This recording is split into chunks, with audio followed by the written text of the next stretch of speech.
नमस्कार, प्रणाम। मेरा नाम है ऋचा और बहुत बहुत स्वागत है आपका हमारे इस बेहद ख़ास कार्यक्रम बिहार बिहान में। कहते हैं कि अगर सुबह लक्ष्य के साथ अगर आप उठते हैं ना, तो संतोष के साथ फिर सोते हैं। इसीलिए हमेशा कोशिश करें कि अपना एक लक्ष्य निर्धारित करें, तो आप में जो वो एनर्जी होगी, जो काम करने की जो आप में जुनून होगा ना, वो आपको एक संतोष देता है। क्योंकि अगर आप सुबह उठ के अपनी चीज़ों को उसी तरीके से देखेंगे जिस तरह से आपने कल देखा था, तो आपका कोई मकसद नहीं बनता है। भगवान का शुक्रगुजार होना चाहिए आपको कि आपको हर दिन नई सुबह देखने का मौका मिलता है। इसीलिए अपने आप लक्ष्य निर्धारित करें, उस लक्ष्य के पीछे भागे। जी हाँ, जो व्यक्ति होता है अपने विचारों से ही निर्मित होता है। वो जैसा होगा वैसा ही देखेगा, वैसा ही सोचेगा। वो जितने अंदर अपनी चीज़ों को भर के रखेगा, उससे आसपास की चीज़ें भी वैसी ही दिखाई देगी। आज जब हम बात करेंगे, इस दुनिया में बहुत सारे ऐसे कला हैं, बहुत ऐसे कला मंच है, रंगकर्मी है, जिसे आपको और हमें जानने की आवश्यकता है। रंगमंच सिर्फ एक रंगमंच नहीं है। रंगमंच एक ऐसा वो प्लेटफॉर्म है जिस पे बहुत सारे लोग अपने अभिनय का बीज बोते हैं और उसके बाद फलने में उसे बहुत समय लगता है। आजकल की दौड़ती भागती ज़िंदगी में जहाँ हम देखते हैं कि क्षणिक तुरंत जो है लोगों को अभिनय की दुनिया में जाना होता है और वहाँ पे जो है तुरंत स्टार बनना होता है, जबकि कहते हैं कि आपका बेस जो है वो रंगमंच है। रंगमंच आपको सिखाता है कैसे आप बेहतर से बेहतरीन बन सकते हैं। आज इसी विषय पे बात करने के लिए हमारे साथ बेहद ही ख़ास मेहमान मौजूद हैं। रोशन कुमार ये एक रंगकर्मी है और रंगकर्मी जो होते हैं वो सिर्फ अपनी जिम्मेदारी नहीं, वो आस पास पूरे समाज की जिम्मेदारी को लेके चलते हैं। चलिए आप और हम मिलके हमारे जो आज के अतिथि हैं उनका स्वागत करते हैं। सर, बहुत बहुत स्वागत है आपका हमारे इस शुक्रिया। कार्यक्रम में। रंगकर्मी होना कितना कठिन है, सबसे पहला सवाल हमारा यही है। देखिए, आप किसी भी विधा को लीजिए, चाहे डॉक्टर बनिए, इंजीनियर बनिए या जो भी जिस काम को कीजिए, हर विधा कठिन है। बस आप कितने ईमानदारी के साथ काम करते हैं, वो ईमानदारी ही आपके रास्ते को आगे बढ़ाते चली जाती है। तो मुझे नहीं लगता कि रंगकर्मी बनना कठिन है। कठिन खाली सिर्फ और सिर्फ इस विषय पे कह सकते हैं आप कि थोड़ा आर्थिक जोखिम है, बाकी और कुछ है नहीं। बस आप मेहनत करते रहिए, अपने दिशा को, अपने लक्ष्य को पहचानिए कि हमें क्या करना है, और ऑटोमेटिक मुझे लगता है कि आप जितना परिश्रम, जितना पसीना बहाएंगे, वो आपको रिटर्निंग दे देगा। शुरुआत कहाँ से आपने करी इस रंगमंच की? अ, जब मैं इंटर में था तो एक मित्र मेरा थिएटर करता था, उसने मुझे नाटक देखने के लिए बुलाया कालिदास रंगालय में। उस नाटक को देखा, ठीक है, मुझे पर ज़्यादा पसंद नहीं आया। मुझे लगा इससे बेहतर मैं कर सकता हूँ, क्योंकि उससे पहले स्कूल के दिनों में बहुत स्कूल बंक करके फिल्में देखने का शौक़ पाला था। बात आई गई हो गई।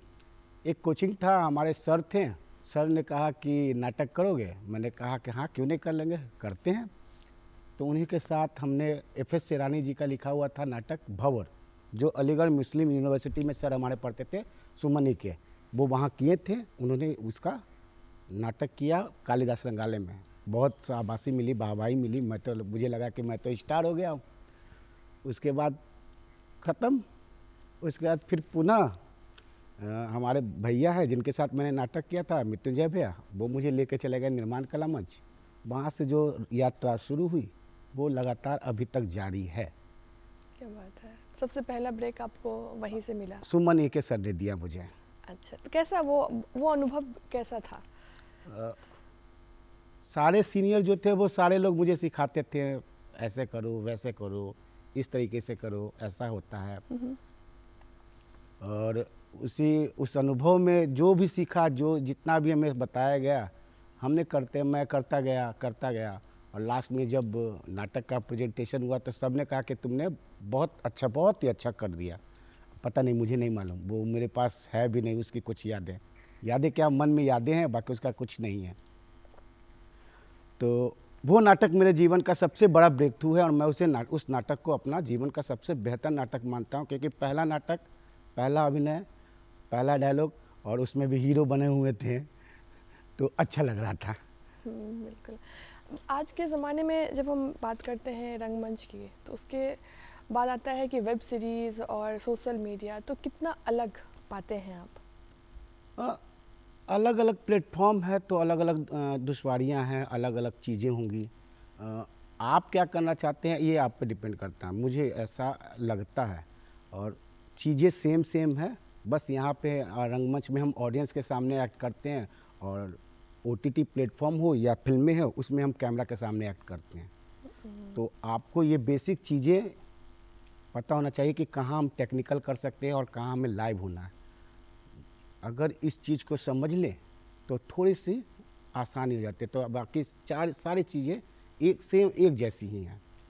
बिल्कुल। और जब लाइव ऑडियंस की बात करते हैं तो उसमें कोई कट नहीं है, आप स्क्रिप्ट जो है बार बार पढ़ नहीं सकते हैं, तो वो कैसा रहता है?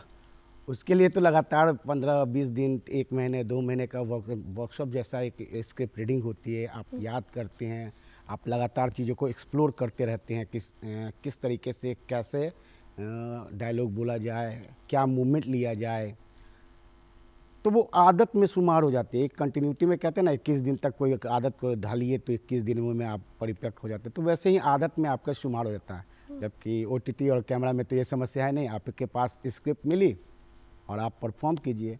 और अगर आप बड़े स्टार हैं तो आपको 6 महीने पहले से वर्कआउट किया जाता है, तो वो तो अलग कहानी है। नहीं तो स्ट्रगलर को तो एक दिन का स्क्रिप्ट मिलता है, याद कीजिए और पढ़िए। तो एक कलाकार को जीवंत करने के लिए कितनी मेहनत है?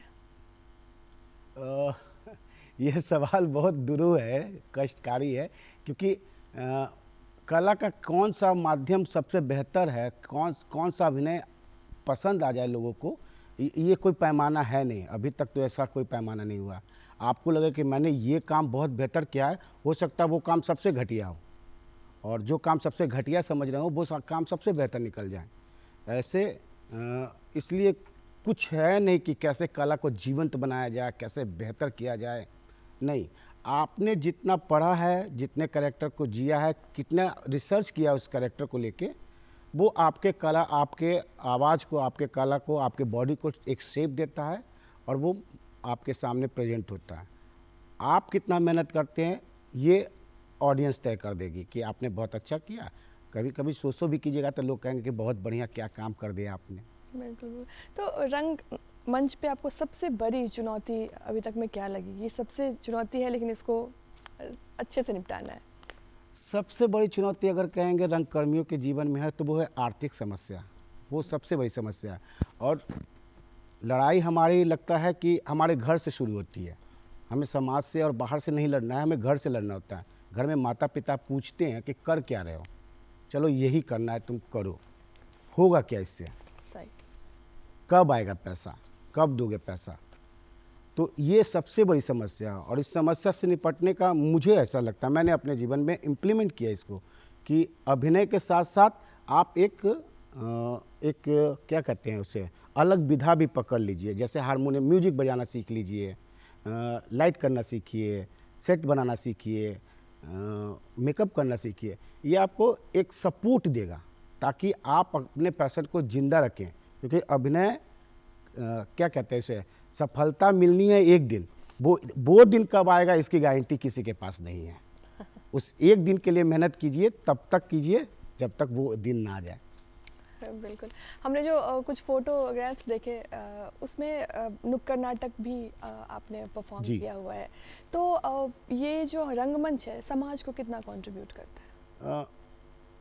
एक समाज को बदलने के लिए नुक्कड़ नाटक एक बहुत बड़ा जरिया हो सकता है। जरिया है, इसलिए है कि आप देखिएगा कि कई ऐसी बातों को हम नुक्कड़ के माध्यम से लोगों के बीच रख देते हैं जो उन्हें पता नहीं होता। सरकार भी कई योजनाओं का प्रचार प्रसार नुक्कड़ नाटक के माध्यम से कराती है, फिल्में भी बनाती है, फिल्में भी दिखाती है। लेकिन हम डायरेक्ट जो कनेक्ट होते हैं ऑडियंस से, वो हमारी बातों को कितना समझती है, वो आपके उनके भाव से समझ आ जाएगा कि आपने जो बताया है, आप जो समझाने आए हैं, उन्हें समझ में आया है। और इसका एक उदाहरण मैं दूंगा कि बिहार शिक्षा परियोजना परिषद से एक नुक्कड़ शिक्षा अधिकारी आता करके एक कार्यक्रम हुआ था, और उसमें बच्चों को पढ़ाने की बात हुई थी। और वहाँ के सारे बच्चे करीब करीब 14-16 साल के बच्चे होंगे, बच्चियाँ होंगी, उनकी शादी हो चुकी थी, बांका जिला था। हमने लोगों को बताया, नुक्कड़ नाटक लगातार किया और स्थितियां बदली हैं, ऐसा मुझे उम्मीद है, क्योंकि उन्होंने भी उम्मीद किया कि नहीं ये गलत है, हमें पढ़ाना चाहिए। तो ऐसा हुआ है। हाँ, जो भी चीज़ें हैं, जो भी ऐसे मुद्दे होते हैं, वो नुक्कड़ नाटक के माध्यम से हम आसानी से लगता है कि जनता जी। तक पहुंचा सकते हैं। जब रंगमंच पे आप जाते हैं तो लोगों को लगता है कि बहुत ही आसान है ये चीज़ें, लेकिन टेक्निकली कितना इंसान को वहाँ पे अलर्ट होना पड़ता है, ये बताएं। रंगमंच करते वक्त आपको पांचों इंद्रियां खोल के रखने पड़ेगी। और क्या हम लोग के सर कहते हैं, गुरु कहते हैं कि आँख से सुनना है, कान से देखना है। अच्छा। अब ये बड़ा टफ जॉब है कि आँख से देखे, आँख से तो देखते हैं नहीं, आँख से देखना नहीं, सुनना है। तो कैसे? तो उन्होंने उदाहरण दिया कि बाहर रोड के बाहर देखो लड़ाई हो रहा है। अब वो तुम तो देख नहीं पा रहे हो, तुम कह रहे हो आँख से देख रहे हो लड़ाई हो रहा है, कि लड़ाई क्यों हो रहा है ये सोचो, आँख से देख के बताओ। और आँख से एक कहानी एक गढ़ी कि हाँ इस वजह से लड़ाई हो गई। अब कान से सुनना है, कान से देखो, कान से देखेंगे मतलब कान से सुनाई दे रहा है, अब उससे कहानी बना लो तुम। तो इस तरीके का एक्सपेरिमेंट चलेगा। और 5 इंद्रियां खोल के रखने का मतलब है अलर्ट रहिए। अलर्ट रहने का मतलब है कि अलर्ट नहीं रहिएगा तो आप भटक जाइएगा। यार आपका सामने वाला को एक्टर क्या क्यों दे रहा है, आप उसे सुने ही नहीं, आप देखें ही नहीं कि वो कहाँ जा रहा है, तो फिर तो आप फंसे हुए हैं। तो इन 5 इंद्रियों को खोल के रखिए, थोड़ा सा अभिनय रंगमंच करना थोड़ा सा आसान हो जाएगा। बिल्कुल। और जैसा कि आपने कहा कि आपने बहुत सारे अभिनय किए हैं, आपने डायरेक्शन भी किया है, बड़े बड़े एक्टर वो डायरेक्शन में भी आपने काम किया है, जी, लाइटिंग का भी आपने जी। काम किया है। तो कोई एक ऐसा क्षण, ऐसा वाकया जो आपको लगता हो ये आउट ऑफ कंट्रोल है, लेकिन फिर भी आपने उसको संभाला हो, ऐसा कोई वाकया अगर आपको याद हो तो? नहीं ऐसा तो नहीं। एक वाकया ये है मेरे पास जीवन में जो मुझे समझ में नहीं आया। मैंने पीयूष मिश्रा जी का किया था कॉलेज में, गगनदमा बाजियो, भगत सिंह के जीवनी पे, कंटेम्प्रेरी जीवन पे आधारित है वो नाटक। तो हमारी एक सीनियर थी, निशा जी नाम था उनका। नाटक खत्म हुआ और आया बहुत बढ़िया से हक की गले लगा लिए। और मैं नाटक खत्म हुआ है, समेटना है, हम कहे हर क्या हुआ, दिमाग क्यों खराब कर रही है, क्या हो गया आपको? तो कहे यार तुमने जो किया ना बहुत, मैं क्या बताऊँ तुम्हें, मुझे वो समझ ही नहीं आया कि उनको क्या हुआ उस दिन। मुझे नहीं समझ में, आज तक मैं ये पूछता हूँ कि क्या हुआ था उस दिन आपको, कहते हैं मुझे नहीं पता। उस दिन मुझे बहुत अटपटा लगा था, जैसे वो हक की मुझे अटपटा लगा कि ये ऐसा क्यों हो गई है। किरदार के साथ कनेक्ट होना ही मतलब लगता है अभिनय की सफलता है। अब जो कहिए मुझे आज तक समझ में नहीं कि क्या हुआ। मैं तो कहा कि नाटक खत्म हुआ है, हटाओ यहाँ से, जल्दी खत्म करें और घर चले। दरभंगा में शो था, घर चले अब इससे यहाँ से सीधे। तो यही एक अब मुझे याद है जो मेरे जहन में फंसा हुआ है कि उनको हुआ क्या था उस दिन। तो जिस हिसाब से आपने बताया, मुझे लगता है कि जब आप एक्टिंग करते हो लोगों को लगती नहीं होगी कि वो एक्टिंग है। तो कोई ऐसा अभिनय आपको क्षण कुछ भी याद है ऐसा जो आप दर्शकों को जो है दिखाना चाहें? दिखा तो नहीं, बोलने हाँ, की कोशिश बोल करता के हूँ। फेस के एक्सप्रेशन को अगर आप दिखाना चाहें तो। गांव-गांव में बात फैली, मैत्र महाशय जाएंगे तीरथ, गंगा सागर। जमा हो गए सारे संगी साथी, ना जाने कितने वृद्ध बालक नारी नर। विधवा मोक्षदा ने भी विनती की, दादा ठाकुर मैं भी चलूंगी गंगा सागर, ले चलो मुझके साथ। पर जगह कहाँ है, जगह बना लूंगी किसी तरह एक कोने में। और अपने बेटे का क्या करेगी, राखाल वो तो पला बढ़ा मौसी अन्नदा के पास, मानता है उसे ही माँ, रहेगा उसी के साथ सुख से। मान कर बात खोल दी गई नाव, छूटे तट, छूटी नदियाँ, छूटे कितने गांव। मेला समाप्त हुआ, लौटने लगी नाव। सांझ होते ना होते ना जाने कहाँ से बादल घिरे।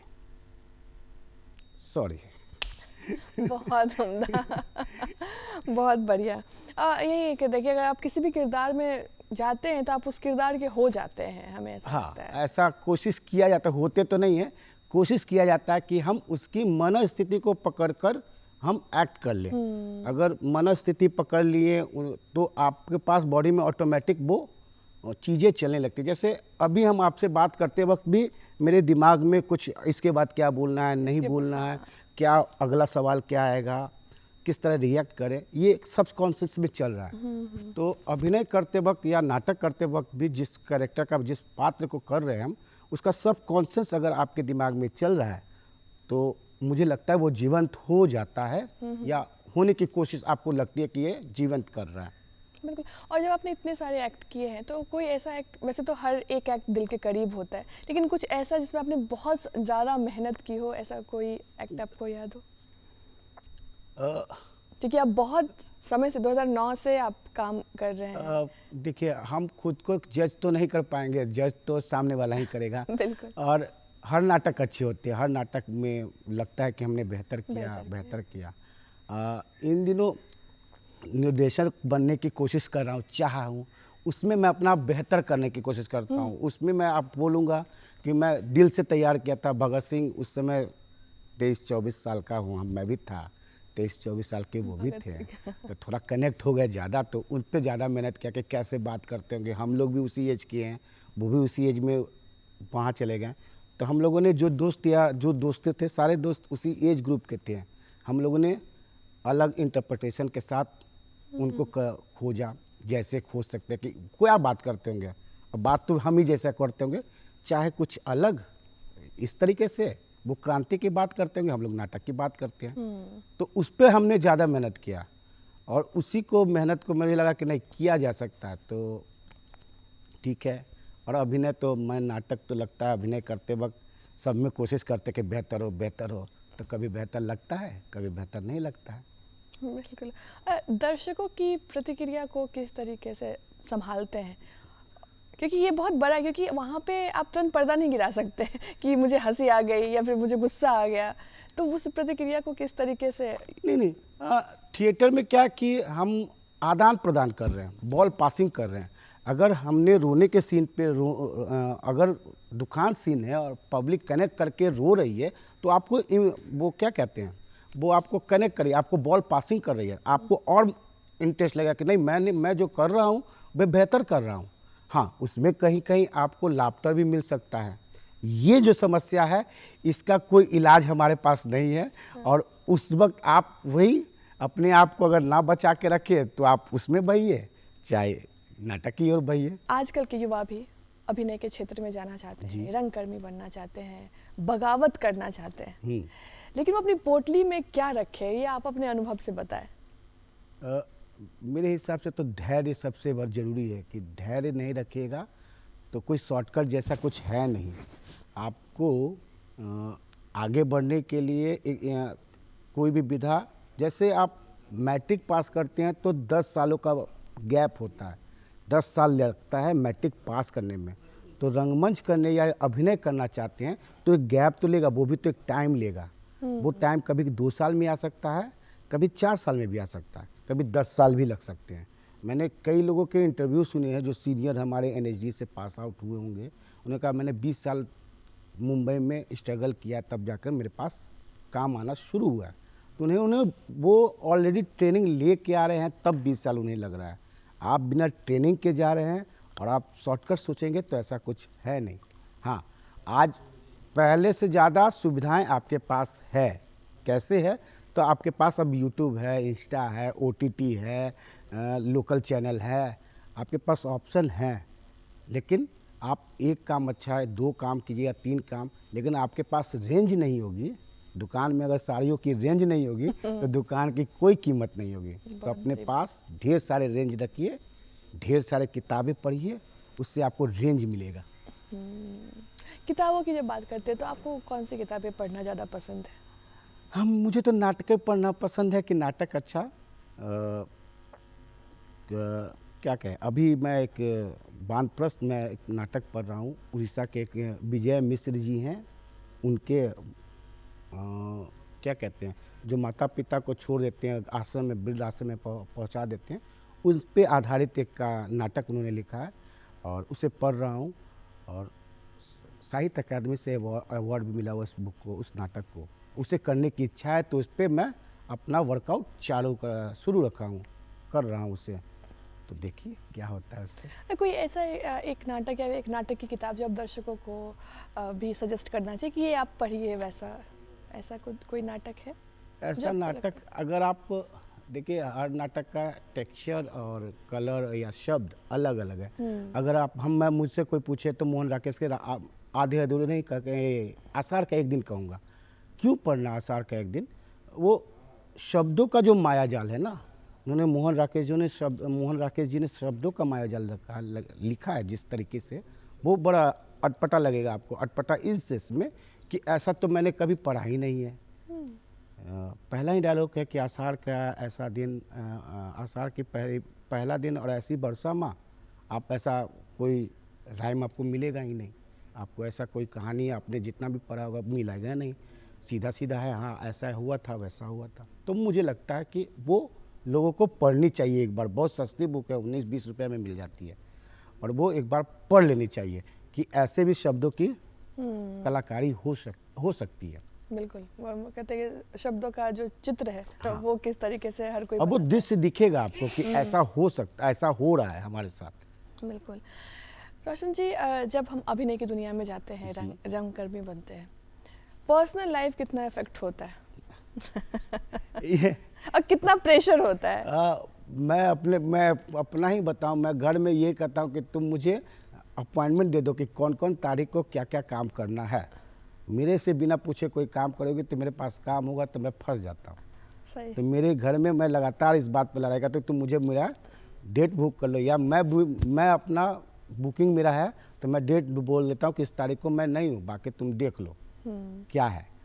तो ऐसे ही जीवन आपको चलाना होगा, नहीं तो फिर फंसते रहिएगा, क्योंकि घर वाले का समय कुछ नहीं है, वो कोई भी टाइम कुछ भी कह सकते हैं, और आपके नाटक का टाइम फिक्स है, उसमें आप कुछ नहीं कर सकते हैं। बिल्कुल। ये आगे की योजनाएं फिर क्या रखी हैं आपने कि आगे कैसे कैसे काम है, या फिर आप शेड्यूल है आपका? मेरा शेड्यूल अभी कुछ ऐसा नहीं, अभी एक ऑफिस बनाने के चक्कर में लगा हूँ कि एक ऑफिस जैसा सेटअप एक लूँ, और कोशिश है कि लोकल टू वोकल बन जाऊँ। पटना शहर में अलग अलग कॉलेजों में शो करूँ, कॉलेजों के लोगों को जोड़ूँ, क्योंकि पहले कॉलेज में खूब नाटक होते थे, कई छात्र संगठन थे वो नुक्कड़ नाटक भी कर, दिल्ली में तो अभी भी होते हैं, दिल्ली के कॉलेजों में ड्रामा सोसाइटी है, बिहार के कॉलेजों में ये अब नहीं रहा। मैं फिर से मैं उसे वापस लाने की कोशिश कर रहा हूँ, कुछ चाहता हूँ कि मैं कॉलेजों में फिर से ड्रामा सोसाइटी बने, नाटक वहाँ पे हो, दिखाए जाए, लोग उससे कनेक्ट हों। बिल्कुल रोशन जी, आपने बहुत बड़ी बात कही है कि पटना में कहीं ना कहीं या बिहार में हमारा जो है रंगमंच जो है वो धीरे धीरे खोता जा रहा है। तो इसकी जागरूकता के लिए क्या क्या चीज़ें हम कर सकते हैं? देखिए, फिर ये है कि मुझे फिर ये आर्थिक समस्या का समाधान है। लोग अभी भी हम लोग को भार नचनिया ऐसा ही कुछ कर क्या रहे हो, नाटक करते, कर क्या रहे हो, नाटक करते। भाई नाटक तो कर रहे हैं, लेकिन इसका क्या है? दूसरी बात ये होती है कि नाटक करने वाले के साथ एक और समस्या क्या आती है कि यूट्यूब पे भेजो ना, टीवी फिल्म में कब आओगे, अब फिल्म में कब आओगे, ये समस्या। कुछ नहीं है, भेजो मुझे, देखेंगे क्या काम करते हो। अब ये समस्या कि क्या भेजें, सामाजिक चुनौतियाँ काफ़ी। तो इन्हें बदलने के लिए हमें उनके पास कनेक्ट होने के लिए जाना पड़ेगा, क्योंकि वो तो नहीं आने वाले हैं।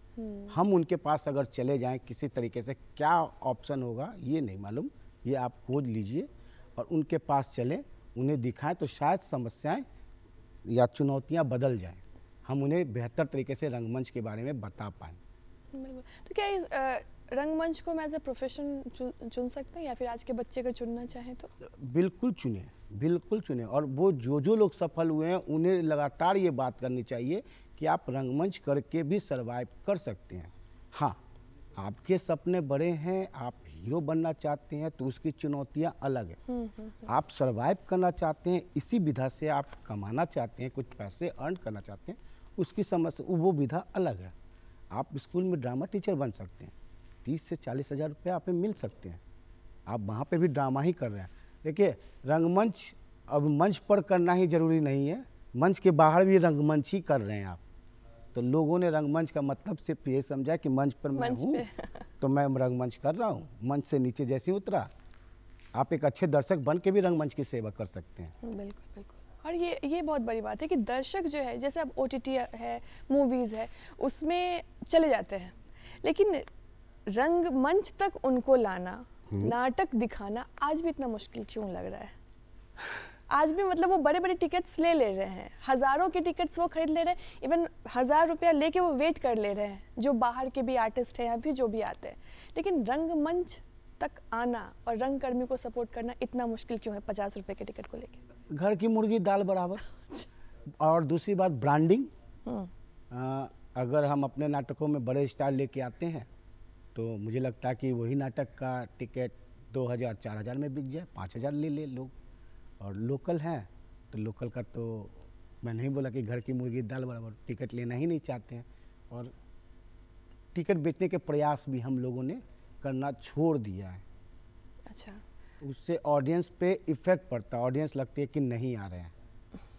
तो मेहनत तो करनी पड़ेगी, ऐसा लगता है कि हाँ बिल्कुल, पब्लिसिटी आपको करना ही होगा, ब्रांडिंग करना ही होगा, अपने आप को एक जीआई टैग लगाना ही होगा।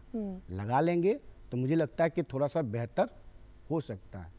और कई बच्चे तो आते हैं हमारे पास जो नाटक करते हैं, वो तो घर में बताते भी नहीं है कि हम नाटक कर रहे हैं, क्योंकि उन्हें लगता है कि मैं नाटक कर रहा हूँ, आ तो गया हूँ नाटक में। पिताजी को बोलूँगा तो पिताजी क्या बोलेंगे, तुम तो गए थे पटना पढ़ने, क्या पकड़ लिए शौक। सामाजिक दबाव हमें लगता है कि बच्चों पे या फिर जो बनना चाहते हैं उनमें इतना है कि तुम वही जो शब्दों का आपने प्रयोग किया कि अरे नचनिया या फिर गवैया या फिर ये करना चाहते हो, एक रिस्पेक्टफुल तरीके से आज भी शायद देखना, जबकि बड़े बड़े रंगकर्मी निकले हैं और जो आज धुरंधर बैठे हैं जी, जी, सब रंगमंच से ही गए हैं, जी, वो है ना जी। तो मतलब अगर आपको बिहार बिहान के मंच से ऐसे पेरेंट्स को अगर कुछ कहना, ऐसे बच्चों को अगर आपको एक संदेश देना हो कि आप क्या कर सकते हैं, कितना सपोर्ट कर सकते हैं?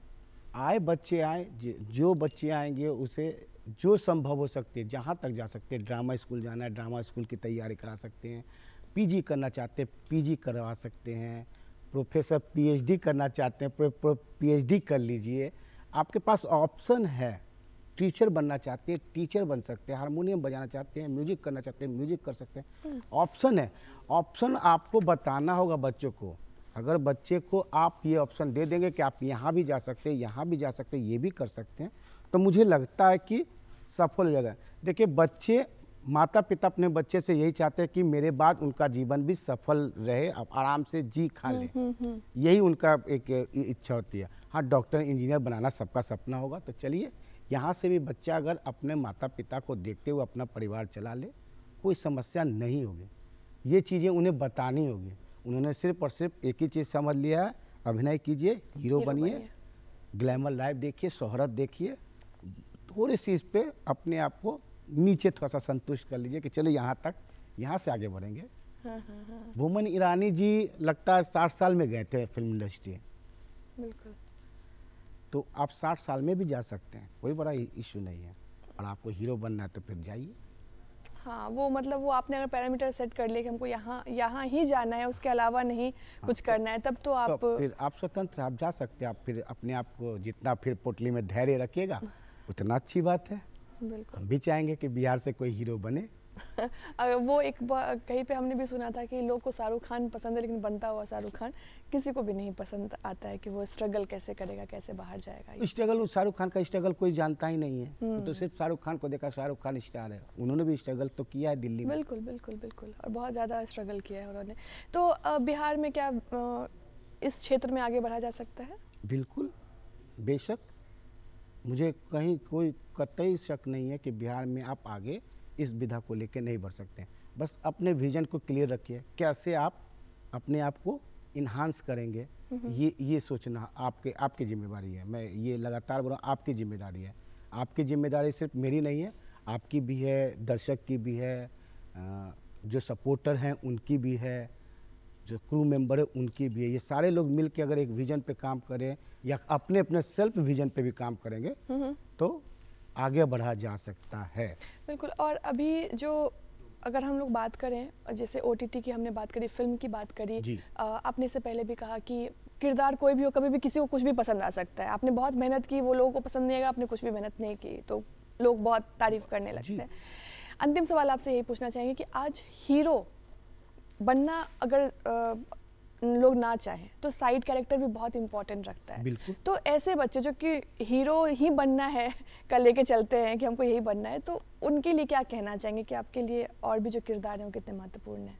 अ, देखिए, फ़िल्म में हर किरदार महत्वपूर्ण होते हैं, कौन से किरदार बेहतर हो जाए इसकी कोई फिर वही कहते हैं कोई पैरामीटर नहीं है।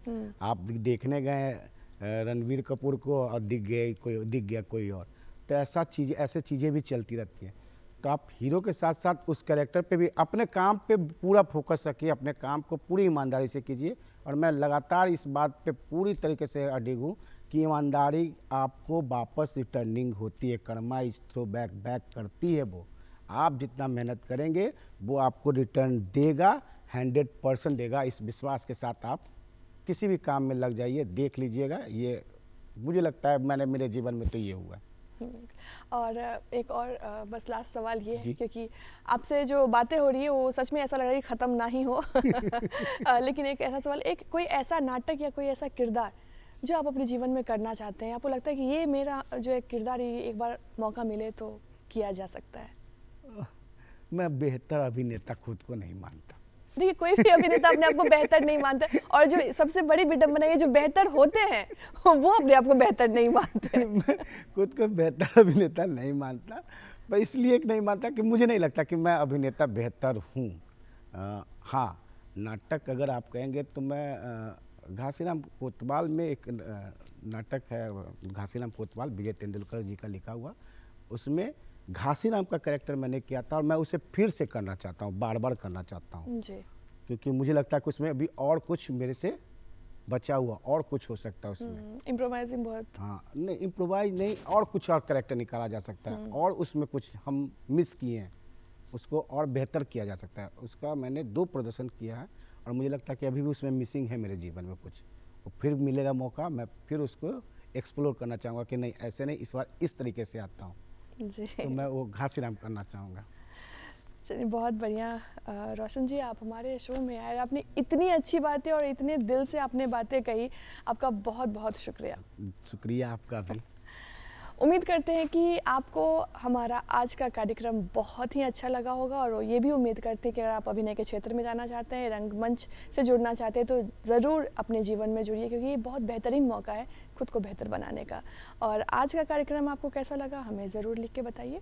उठाइए कलम और लिखिए हमारा पता। हमारा पता है बिहार बिहान दूरदर्शन केंद्र, फ्रेजर रोड, पटना 80001। हमारा ईमेल एड्रेस है director@gmail.com। और हमें दीजिए इजाज़त, कल मिलते हैं नए मेहमान के साथ। नमस्कार।